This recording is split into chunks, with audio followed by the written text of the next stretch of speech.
오늘 우리가 나눌 이야기는 우리 몸의 뿌리이자 건강의 핵심인 장에 대한 이야기입니다. 여러분 혹시 이런 말 들어보셨나요? 우리 몸 면역력의 70% 이상이 장에 집중되어 있다는 사실 말입니다. 단순히 소화를 시키고 배설을 하는 기관인 줄만 알았던 장이 사실은 우리 몸을 지키는 거대한 군부대이자 사령부라는 뜻입니다. 특히 중년이 넘어가면서부터는 왜 똑같이 먹어도 나만 살이 찌는 것 같고 왜 이렇게 자꾸 피곤하고 감기에도 잘 걸리는지 고민하시는 분들이 많으실 겁니다. 그 해답이 바로 여러분의 장 속에 숨어 있습니다. 오늘 이 긴 시간 동안 장내 유익균을 어떻게 하면 폭발적으로 늘릴 수 있는지, 그리고 어떻게 하면 무너진 면역력을 다시 세울 수 있는지 아주 구체적이고 실질적인 방법들을 모두 다 알려드리겠습니다. 긴 내용이지만 끝까지 함께 하시면 여러분의 남은 인생 건강이 완전히 달라질 것이라고 확신합니다. 먼저 왜 장이 면역의 70%를 차지하는지 그 이유부터 정확히 이해해야 합니다.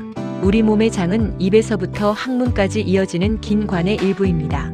그런데 재미있는 사실은 장의 내부 공간은 사실 몸 안쪽이 아니라 외부 세계와 직접 맞닿아 있는 통로라는 점입니다.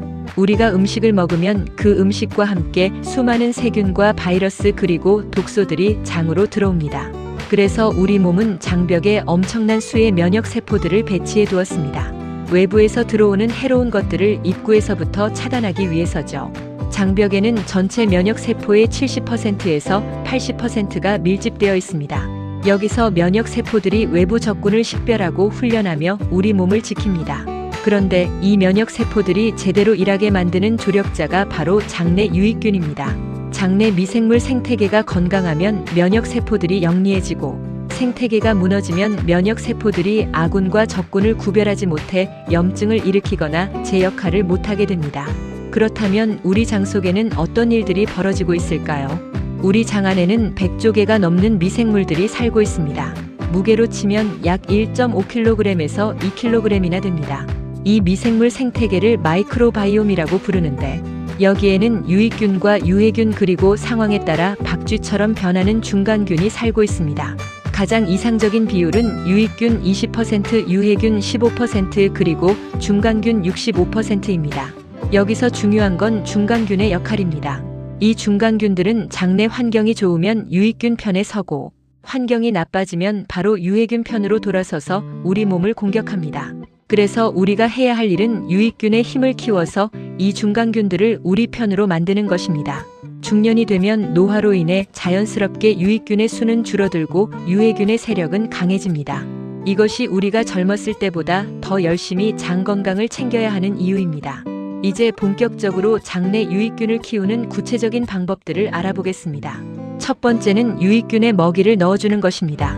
우리가 흔히 알고 있는 프로바이오틱스 즉 유산균 제품을 먹는 것도 중요하지만 더 중요한 것은 이미 내 장 속에 살고 있는 유익균들이 잘 먹고 번식할 수 있도록 먹이를 주는 것입니다. 이것을 프리바이오틱스라고 합니다. 유익균이 가장 좋아하는 먹이는 식이섬유입니다. 특히 수용성 식이섬유가 풍부한 음식을 드셔야 합니다. 채소를 많이 먹으라는 말이 지겹게 느껴지실 수도 있지만 유익균 입장에서는 식이섬유가 없으면 굶어 죽게 됩니다. 유익균이 식이섬유를 먹고 분해할 때 단쇄지방산이라는 아주 귀한 물질을 만들어내는데, 이 물질이 장벽을 튼튼하게 하고 염증을 억제하며 지방 대사를 돕습니다. 나이 들어서 배가 나오는 이유 중 하나도 이 단쇄지방산이 부족하기 때문입니다. 매일 아침 사과 한 알이나 찐 양배추, 그리고 해조류를 챙겨 드시는 습관이 유산균 열알을 먹는 것보다 훨씬 효과적일 수 있습니다. 두 번째 방법은 발효식품을 가까이 하는 것입니다. 우리 조상들의 지혜가 담긴 김치와 된장 그리고 청국장은 최고의 장 건강식품입니다. 다만 여기서 주의할 점이 있습니다. 시중에서 파는 너무 달고 짠 제품이나 가공된 된장보다는 전통 방식으로 발효된 음식을 드시는 게 좋습니다. 특히 청국장에 들어있는 바실러스균은 위산에 죽지 않고 장까지 안전하게 도달하는 생존력이 매우 강한 균입니다. 일주일에 한두 번이라도 청국장을 찌개로 드시거나 생청국장을 요구르트에 섞어 드시면 장내 환경이 눈에 띄게 개선됩니다. 요구르트를 고르실 때도 설탕이 들어가지 않은 플레인 제품을 선택하셔야 합니다. 당분은 유익균의 적이고 유해균이 가장 좋아하는 파티 음식이기 때문입니다. 세 번째는 독소를 차단하는 것입니다. 아무리 좋은 음식을 먹어도 유해균을 키우는 음식을 끊지 못하면 밑빠진 독에 물 붓기입니다. 유해균이 가장 좋아하는 것은 액상과당과 정제된 탄수화물 그리고 가공육입니다. 흰빵이나 과자 그리고 설탕이 가득한 음료를 드시면 장내 유해균들이 미친 듯이 증식합니다. 이들은 독소를 뿜어내어 장벽에 미세한 구멍을 내는데 이것을 장누수 증후군이라고 합니다. 장벽이 뚫리면 소화되지 않은 음식물 찌각기와 독소들이 혈액 속으로 바로 침투합니다. 이것이 온몸을 돌아다니며 이유 없는 통증이나 피부 트러블 그리고 만성 피로를 유발하는 것입니다. 중년의 건강을 지키고 싶다면 입에는 달지만 장에는 독이 되는 가공식품을 멀리하셔야 합니다. 네 번째는 식사 습관의 변화입니다. 무엇을 먹느냐만큼 중요한 것이 어떻게 먹느냐입니다. 우리 장은 쉴 시간이 필요합니다. 음식이 끊임없이 들어오면 장은 청소할 시간을 갖지 못합니다. 장이 비어 있을 때 장은 스스로 청소하는 연동 운동을 시작하는데 이것을 철도 청소차에 비유하기도 합니다. 최소 12시간 정도의 공복 시간을 갖는 간헐적 단식은 장내 환경 정화에 아주 큰 도움이 됩니다. 예를 들어 저녁 7시에 식사를 마쳤다면 다음 날 아침 7시까지는 물 외에는 아무것도 먹지 않는 것입니다.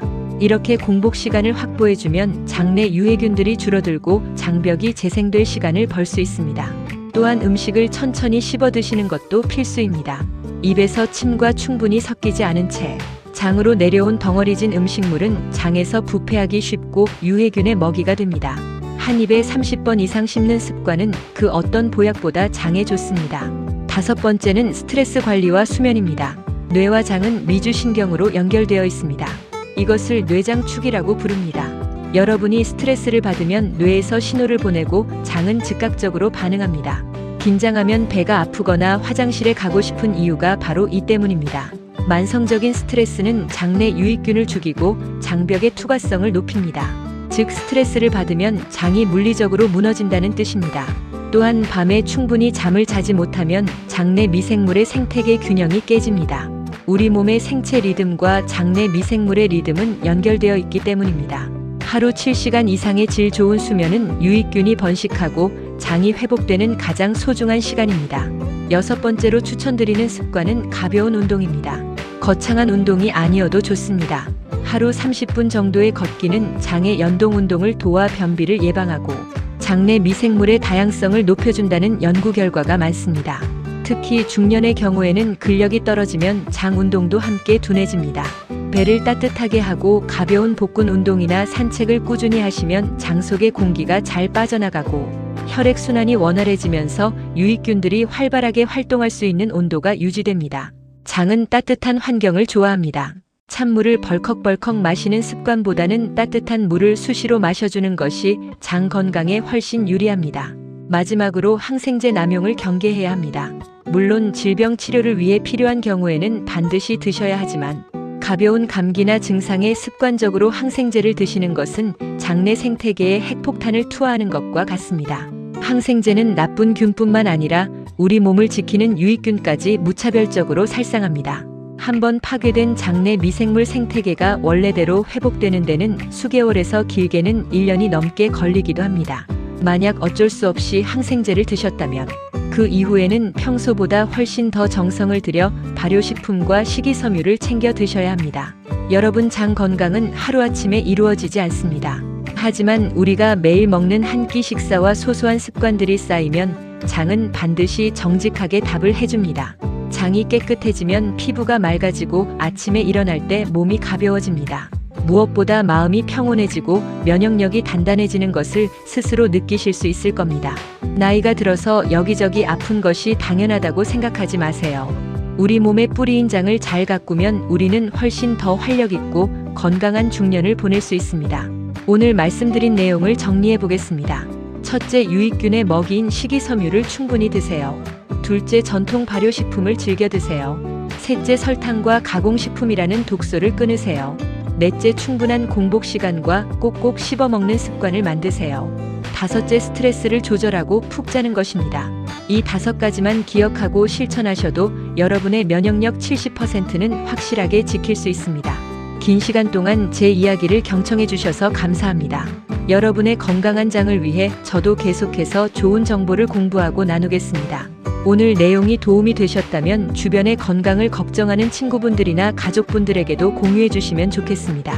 여러분의 작은 실천이 기적 같은 변화를 만들어낼 것입니다.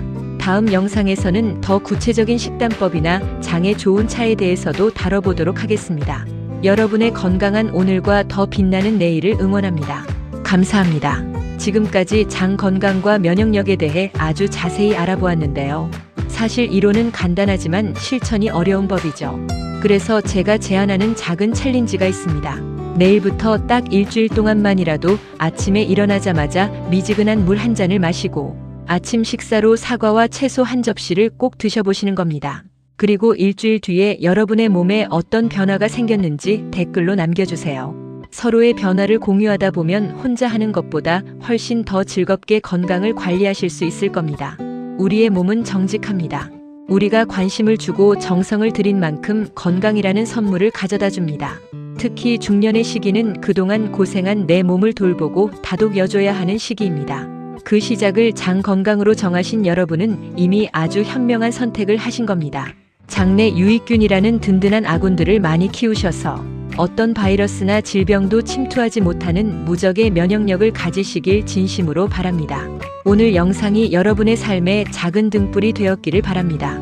건강한 삶은 비싼 약이나 특별한 비법에 있는 것이 아니라 오늘 내가 선택한 음식과 습관에 있다는 사실을 꼭 기억해 주세요. 저는 항상 여러분의 편에서 유용한 정보와 따뜻한 응원을 전해드리는 유튜버가 되겠습니다. 구독과 좋아요는 제가 다음 영상을 만드는데 정말 큰 힘이 됩니다. 알림 설정까지 해주시면 놓치지 않고 건강 정보를 받아보실 수 있습니다. 다시 한번 긴 대본을 함께 해주셔서 깊은 감사를 드립니다. 여러분 모두 장 편안하고 마음 편안한 하루 보내시길 바랍니다. 날씨가 쌀쌀해지거나 환절기가 되면 장 건강은 더 예민해지니 오늘 배운 내용들 꼭 실천해보세요. 그럼 저는 다음 시간에 더 유익하고 알찬 주제로 다시 찾아뵙겠습니다. 여러분 건강하세요.